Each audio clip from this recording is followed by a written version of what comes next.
श्री शहाजी छत्रपती महाविद्यालय कोल्हापूर भूगोल विभाग आणि IQAC यांच्या संयुक्त विद्यमाने भारतीय अंतराळवीर शुभांशु शुक्ला यांचा अंतराळ प्रवास या विषयावरती बुधवार दिनांक 6 ऑगस्ट 2025 रोजी व्याख्यान आयोजित करण्यात आले। कार्यक्रमाचे स्वागत व प्रास्ताविक भूगोल विभाग प्रमुख प्राध्यापक doctor DL Kashid Patil sir यांनी केले।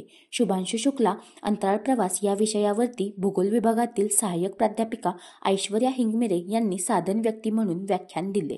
या व्याख्यानाप्रसंगी IQAC समन्वयक डॉक्टर RD मांडणीकर सर, सहसमन्वयक डॉक्टर AB बलुगडे सर, प्राध्यापिका doctor ND Kashid Patil madam, प्राध्यापिका प्रतिमा शिंदे मॅडम, प्राध्यापक शुभम पाटील सर, प्राध्यापक गौरव काटकर सर, प्राध्यापक डॉक्टर प्रशांत पाटील सर, प्राध्यापक नाईक सर उपस्थित होते। महाविद्यालयाचे प्राचार्य डॉक्टर RK शाने दिवाण सर यांचे या कार्यक्रमास बहुमोल मार्गदर्शन लाभले। या कार्यक्रमासाठी BA भाग 1 चे विद्यार्थी मोठ्या संख्येने उपस्थित होते।